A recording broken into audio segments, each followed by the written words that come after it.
Hello friends, good morning. Welcome back to my channel কে ব্লগে। নতুন একটি ব্লগে সবাইকে অনেক অনেক স্বাগত। আশা করি সবাই অনেক ভালো আছো। আমিও তোমাদের আশীর্বাদ ভালোবাসায় এখন অনেকটা ভালো আছি। তো আজকে হচ্ছে 13ই জুলাই। এটা অনেক দিন আগের ব্লগ। আজকে আমি ছাড়ছি, বিভিন্ন কারণে ব্যস্ত থাকার কারণে ব্লগ ছাড়তে পারিনি। আর হ্যাঁ বন্ধুরা, আজকের দিনটা জানো তো, কেউ না জানারই কথা। আমি তো এই নতুন নতুন ব্লগ ছাড়ছি বন্ধুরা, তো পরে পরে তোমাদের সাথে সবটাই শেয়ার করব। আজকে 13ই জুলাই, 14ই জুলাই আমার বিবাহবার্ষিকী। তো আজকে ঠিক বিয়ের আগের দিনটা, মানে পরে সব বলছি। তোমরা এইটুকু জানো যে আমার লাভ ম্যারেজ, কিন্তু কিভাবে বিয়ে হয়েছিল, কিভাবে কি হয়েছিল, সবটা তোমাদের সাথে না হয় কিছুদিন পরেই শেয়ার করব। আর এইদিকে দেখো বন্ধুরা, সকালবেলায় আমার সমস্ত কাজ সেরে একটু চিংড়ির পোলাও বানাচ্ছি, খাবো। তোমাদের দাদাভাই ওইদিকে সকালবেলায় খেয়ে বেরিয়ে গেছে।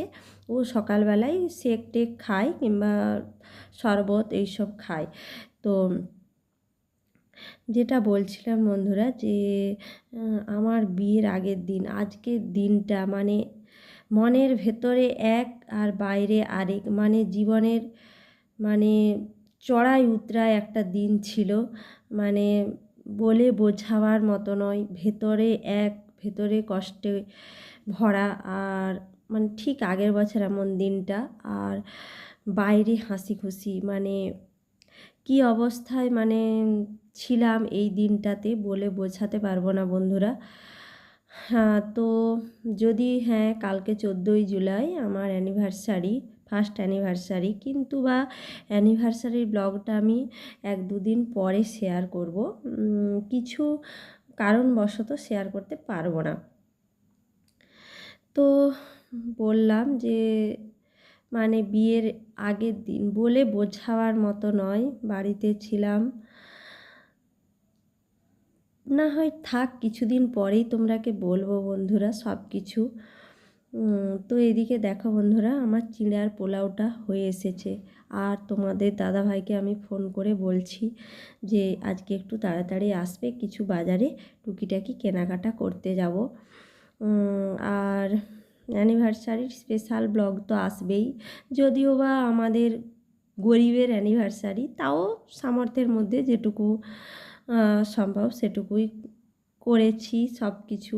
আর অ্যানিভার্সারির দিন আমার জীবনের মানে যেদিন ব্লগটা ছাড়বো বন্ধুরা, ওই দিন তোমাদের সাথে কিছু কথা শেয়ার করব ওই দিনই। তো আজকে এইটুকুই বললাম বন্ধুরা, যে আজকে 13ই জুলাই মানে বিয়ের আগের দিন। আর দেখো বন্ধুরা, পোলাওয়ের কালারটা কী দারুণ এসেছে, মানে খুব সুন্দর। কিন্তু বন্ধুরা একটা কারণ হয়েছে, নুন দিতে ভুলে গেছি। পোলাওটা খেতেও দারুণ হয়েছিল। লবণ দিতে ভুলে গেছি। তো খাচ্ছি আর ভাবছি বন্ধুরা, সেই বিয়ের আগের দিনের জীবনে যে চড়াই উতরাই দিন গেছে। মানে আমার বিয়ের 15 দিন আগে থেকেই মানে আমার ভেতরে ছিল, মানে ভেতরে ভিতরে যে কি হচ্ছিল সে আমি একমাত্র জানি। তো আমি একটু কাউকে বুঝতে দেইনি।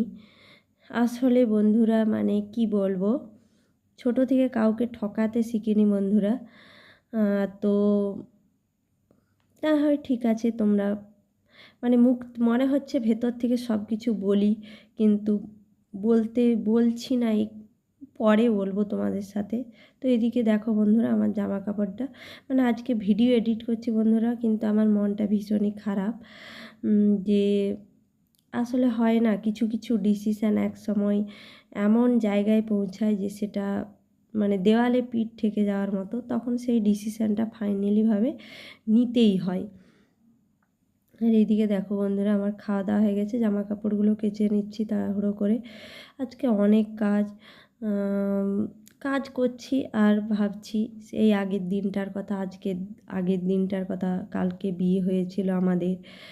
তো জীবনে মানে ভেতরে যে কত কিছু চলছিল আমার ভেতরটাতে, মানে একমাত্র মানে যার হয় সেই বোঝে মানে আমার ভেতরটাতে কি চলছিল। যে মানে ভিতরে এক চলছিল কিন্তু বাইরে আমি কাউকে বুঝতেই দেইনি, এরকম অবস্থায় ছিলাম। তো ভাবছি দেখতে দেখতে 1 বছর হয়ে গেল বন্ধুরা। তো চলো আজকের ব্লগটা দেখতে থাকো বন্ধুরা।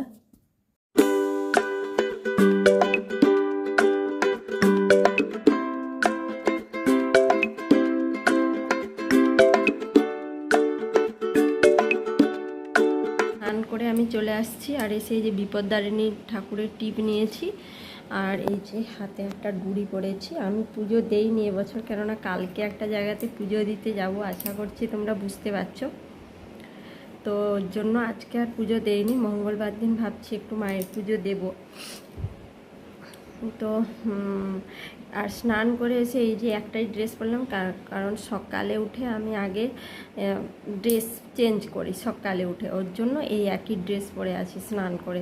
আর বর্ষাকাল না, শুকোতে চাচ্ছে না, ভাবছি আরেকটা নাইটি আলমারি থেকে বের করতে হবে, নচেত আরেকটা কিনতে হবে, কেননা আলমারিতে যে নাইটিগুলো আছে ওগুলো ধারগুলো মোড়া নেই। অবশ্য আমি কোনো নাইটির ধার কোনো দিন যে মুড়ে পড়ি সেরকম কোনো ব্যাপার নয়, তাও আর কি। তো চলো এরপর রান্না বসাবো, একটু রেস্ট নিচ্ছি ফ্যানের কাছে বসে বন্ধুরা, তো ওই জন্য রান্না টান্না। আর দেখো বন্ধুরা, এদিকে আমি স্নান টান করে আসি, আগে ভাতটা আর ডালটা বসিয়ে দিয়েছি, কেননা ভাতটা ডালটা হয়ে গেলে আর কোনো সমস্যা নেই।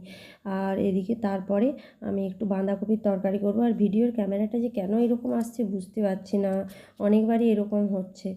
আর এদিকে বলতে বলতে দেখো আমার ডালও হয়ে গেছে, আর ভাতও হয়ে গেছে, আর বাঁধাকপির তরকারি করেছি। আর যে কি করেছি দেখি, হ্যাঁ এই যে বাঁধাকপির তরকারি করেছি, আর এই যে আনারসের চাটনি করেছি, ভাত করেছি, ব্যাস আর কিছু করিনি বন্ধুরা। আর এদিকে দেখো দুপুরবেলায় ভাত খাওয়া দাওয়ার পরে আমি বসে বসে নেল পালিশ পরছি হাতে আর পায়ে। ওই যে বললাম কালকে একটু পুজো টুজো দিতে যাব, তোমরা বুঝতেই পারছো। তো ওই স্পেশাল ব্লগটা একটু দেরি করে আসবে, আমাদের কাছে স্পেশাল এই আর কি। আর এদিকে দেখো ভাতটা নেল পালিশ পরা হয়ে যেতে আম খাচ্ছি একটু কেটে, আমার আম তো ভীষণ প্রিয় তোমরা জানো বন্ধুরা। আমি একটু রেডি হয়ে বেরিয়েছি, আর দেখো সিঁদুরটা একটু মানে একটু ড্রাই সিঁদুর, মানে সিঁদুরটা পরেছি, সিঁদুরটা ঘেপড়ে গেছে, একদম ঘাটা হয়ে গেছে সিঁদুরটা, একদম সিঁদুরটা পরেছি। আর এখানে ওই যে বিপদদারিণীর পুজোর হয়েছিল ওই টিপটা পরেছি ওর জন্য। তো আমি একটু রেডি হয়ে বেরিয়েছি, একটু বাজারে যাব। কেন যাব সব কিছুই তোমাদের সাথে পরে শেয়ার করব, আগে যাই। তোমাদের দাদাভাইয়ের পাশ থেকে আসছে, এখন প্রায় অনেকটাই সন্ধে হয়ে গেছে, তো বেরিয়ে যাই, তারপরে কথা হচ্ছে তোমাদের সাথে। প্রায় সন্ধে 7টা বেজে গেছে। তো চলো ভিডিওটা দেখতে থাকো। আর এইদিকে দেখো বন্ধুরা, আমি টোটোতে উঠে গেছি, আর টোটোতে উঠে ভিডিও করলেই কেন জানি যে আমার ভিডিওটা এরকম আসছে কিছু বুঝতে পারছি না। যাই হোক, তো চলো যে তোমাদের সাথে কথা হচ্ছে আবার। আর এই তো টোটো থেকে নেমে গেছি, নেমে ওয়েট করছি, তোমাদের দাদাভাই ওই পাশ থেকে আসছে, এলে যাব। আর বলতে বলতে দেখো তোমাদের দাদাভাই চলেও আসছে, আর ওর বাইকে আমি উঠে গেছি। আর ও আবার সে একটাই কথা বলছে, এই আমাকে দেখাবে নি, কিন্তু আমি বললাম যে না না, একবারে অ্যানিভার্সারির ব্লগই দেখাবো তোমাকে। তো ওর জন্য আর যাইনি। আর এই যে বন্ধুরা বাজার থেকে চলেও আসছি, এই যে একটু দই আর মিষ্টি এনেছি, কারণ আমি গরম রসগোল্লা খেতে ভীষণ ভালোবাসি। আর এই যে তোমাদের দাদাভাই, যেহেতু আমরা মন্দিরে যাব, তো তোমাদের দাদাভাইয়ের জন্য একটা নতুন জামা এনেছি। আর আমি কি নিয়েছি না নিয়েছি পরে সব শেয়ার করব। তো আজকের মতো tata, good night and sweet dream, ভালো থাকবে।